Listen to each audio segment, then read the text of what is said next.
Hey folks, this is Rhykker with your ultimate guide to Diablo 4 Season 11. If you have any questions about Season 11, what's the fastest way to level, what's the season theme, how do you get the season theme stuff, how do you level it up, all that, this video will answer everything. Season 11 is the season of divine intervention. The powers of heaven have opened up. Not only is the Paladin now a playable class via pre-purchase of the next expansion, Lord of Hatred, but also an angel, Hadriel from Diablo 2, has come to help us out by giving us divine gifts. And this is because the lesser evils, the four of them, are coming to invade Sanctuary.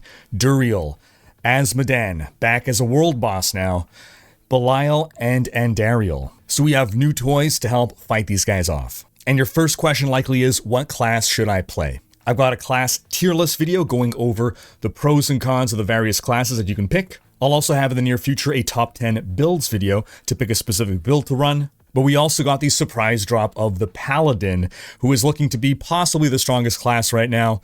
And if not the strongest, definitely very high up there. I started with a Paladin. There were no build guides. I just put together my own build and just figuring it out along the way. I got to level 60 in 4 hours. I have a video if you want to follow along with that guide. I have a video on my 1 to 60 build for my Paladin. And then once I got to 60, it took me like just a few more hours to be smashing Torment 4, dealing billions of damage. I have a video build guide on the build that I'm running now. So the next most frequently asked question is, what is the fastest way to level now in Season 11? The short answer is Helltides all the way to 60. Common wisdom in the past was to move to Stronghold leveling for the last 10 to 15 levels. It's not worth it anymore. Helltide leveling is gonna get you there. But a bit more granular, you're gonna start the game on either normal difficulty, or if you're playing a Paladin or you fancy a bit more of a challenge, you can go on hard. But to be efficient, it's okay to be on normal difficulty. You're going to be doing a lot of Helltide. Helltide could get dangerous, and you don't want to die, because if you die, if you're hardcore, you're just dead. But if you're not hardcore, you lose your cinders, and you need your cinders. Once in-game, very important, you equip your pet. Your pet's going to be picking up stuff for you. If you have Vessel of Hatred, you go unlock the Mercenary in the Mercenary Den, and then you start the seasonal quest line enough until it sends you into Helltide.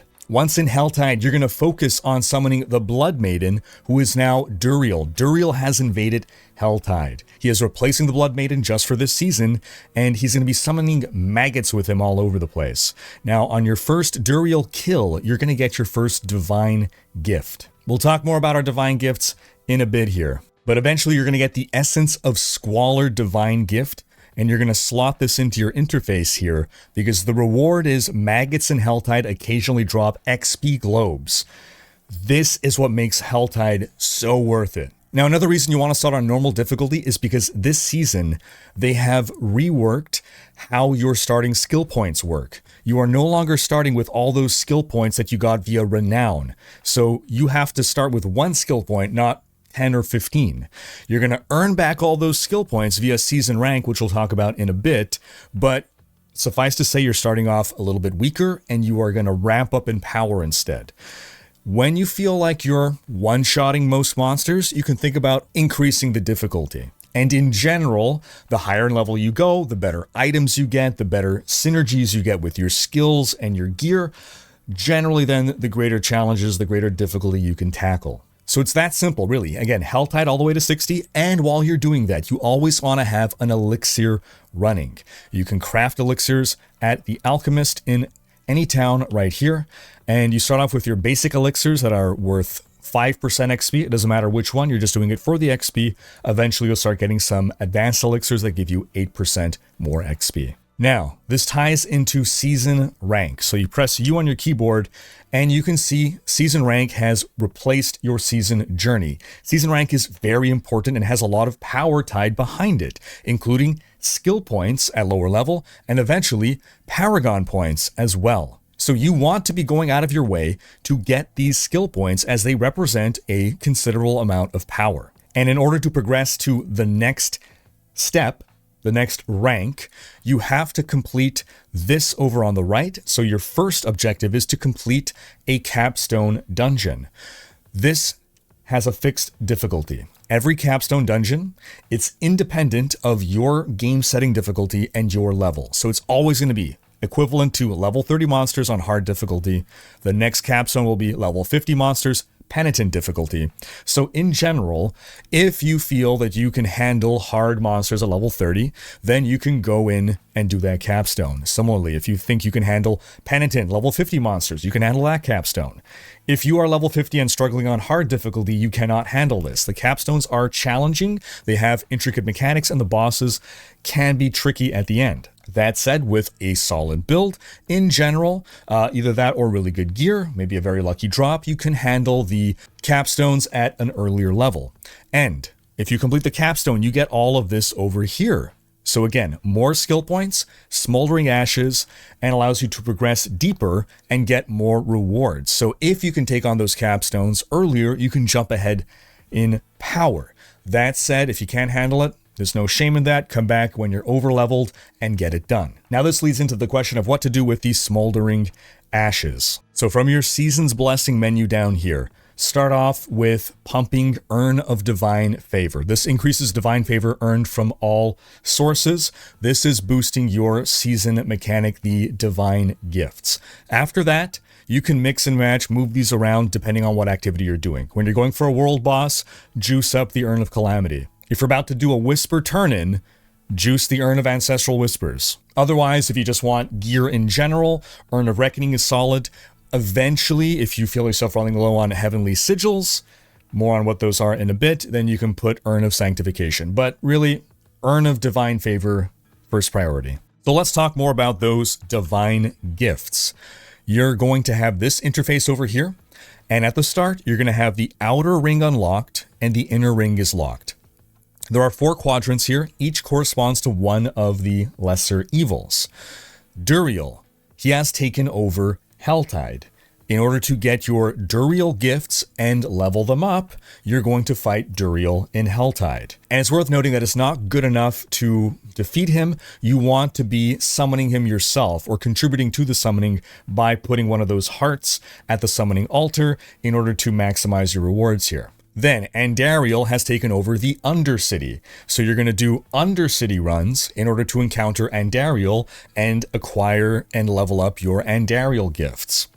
Belial has taken over the Pit. You're going to do the Pit eventually at higher level once you are towards the end game to get his gifts and level them up. And then lastly, there is Azmodan. Azmodan is a new world boss who is permanently in the game. World bosses spawn more frequently now, especially Azmodan. I think Azmodan is on his own timer apart from the other bosses. Something's happening where there's more world bosses in general. However, you might think, well, it's going to take forever if we have to wait all the time, multiple hours for Azmodan to come around in order to get our stuff.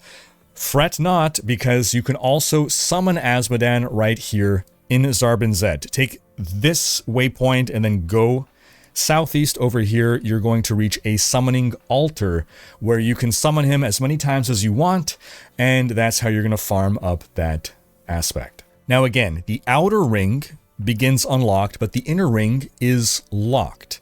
How do you unlock the inner ring? Well, that's going to be by visiting our old pal Hadriel in the Heavenly Forge. You should be able to find a portal to it in pretty much every city. And Hadriel is where you access the seasonal reputation reward track.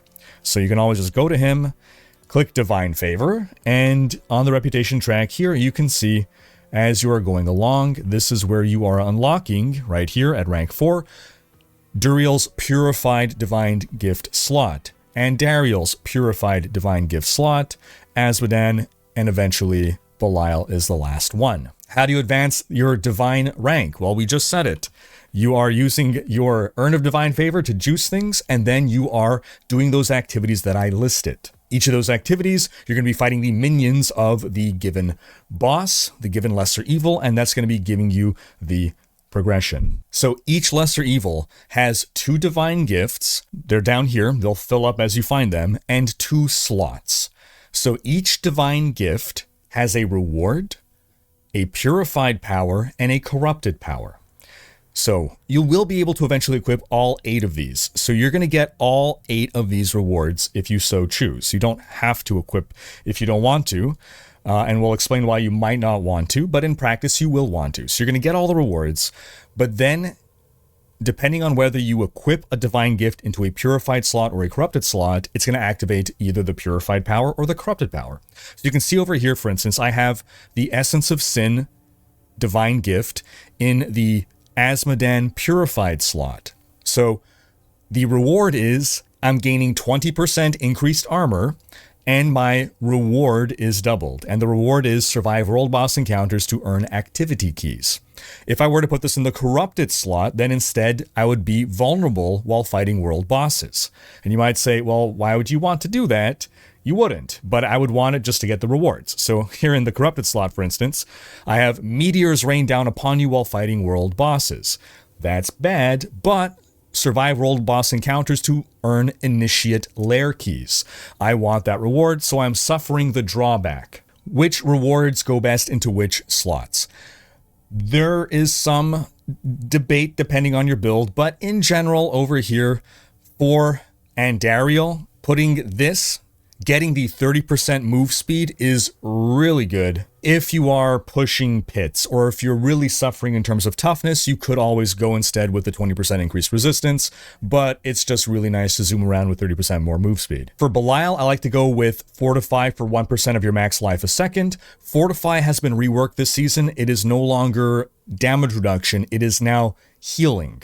So as you build up Fortify, you are building up a extra life pool that's going to leak down into your life pool when you lose life. Think of it like an IV drip blood bag. When you take damage, you lose blood, it's going to drip blood into you to heal you back up. And it's slowly refilling, thanks to this, at 1%, at a rate of 1% per second. Now, for the Azmodan one, it's going to depend. So at endgame, I like to use the briefly gain maximum barrier after becoming injured every 20 seconds. It's just a little extra layer of defense. But while you're leveling, you want to put this one into the purified slot because rewards drop twice. So now you're going to be getting double the XP globes, leveling up even faster. Now you might be looking at these and saying, these are pretty lame powers as far as powers go. It doesn't feel like I'm really getting juiced up with these powers. And you're absolutely correct. The purpose of these, they're not really powers in the sense that we've had powers before. These are not intended to be a big source of power.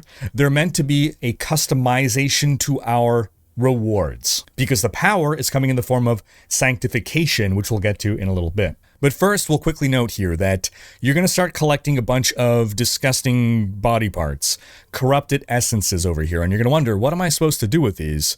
Well, as we were talking about here down in Zarbinze, over here when you summon Azmodan, after defeating him, there will be a series of chests, and you're going to have a brief time to run to one of those chests and open it up, consuming some of those collectibles in order to reap great rewards. All right, let's talk about Sanctification, but before we do that, we need to talk about crafting in general, as it has changed considerably with this patch in Season 11.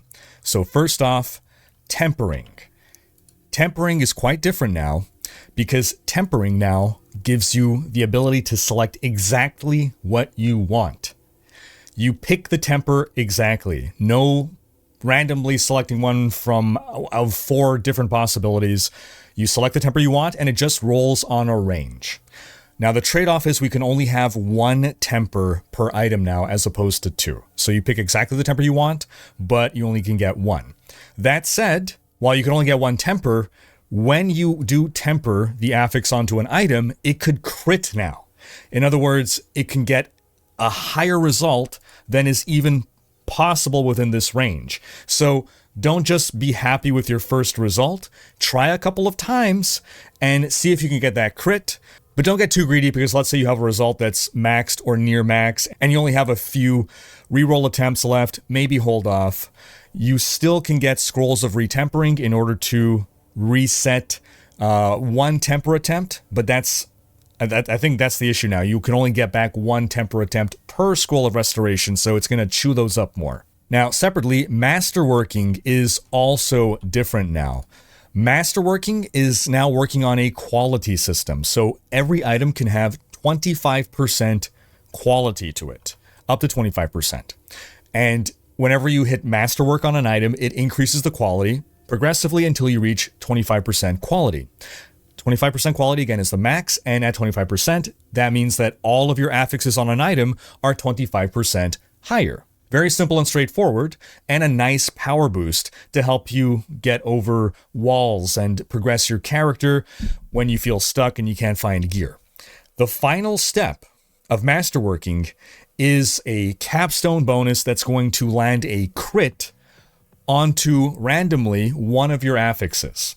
And if you are unhappy with what has crit, you can always reset that, just the crit, at the blacksmith. You don't have to re-masterwork from the start. The quality remains at 25, but you're just resetting that final randomized crit. Now, to masterwork your gear, you're going to need Obdicite, and the best source of Obdicite is Nightmare Dungeons with the Horadric Strong Room affix. This is by far the best Obdicite farm in the game currently. Once you find the Strong Room, you're going to go in there. That's where you're going to get most of your Obdicite. And at that point, once you finish the Strong Room, you can just leave. You don't have to finish a Nightmare Dungeon if you don't want to, but when you're earlier in the season, it might be worth it just for the extra rewards. So that's how tempering and masterworking now work. And then Sanctification is the final step of your item's journey, because once you have sanctified an item, you can no longer modify it at all.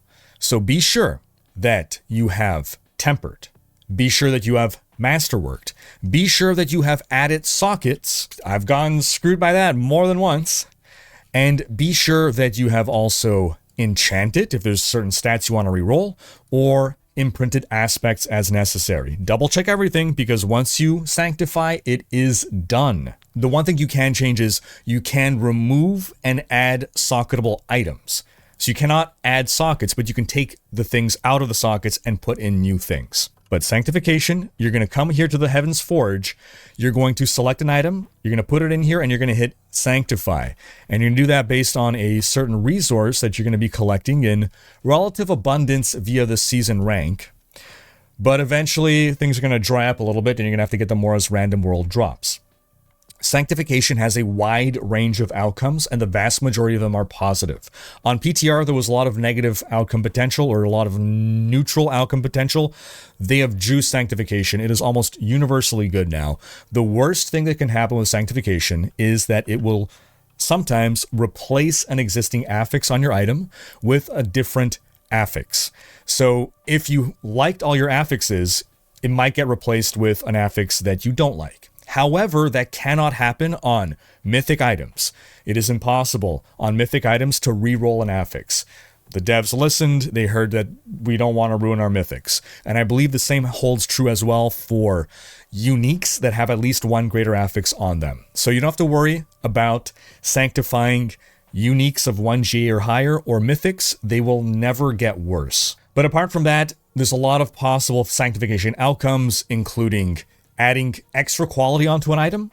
So again, we said max quality is 25, but Sanctification could potentially add another 25. So that could be an extra 25% boost. Sanctification could also randomly turn one of your affixes into a greater affix. Sanctification could also, you have a very rare chance to add a mythic affix onto an item. Sanctification can add a random legendary affix onto an item.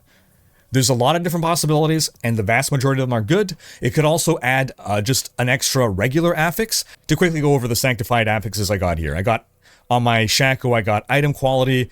Here I got holy damage, right? So that's great for my build. I deal holy damage. Now I deal 9.4% more holy damage as an extra affix thanks to Sanctification.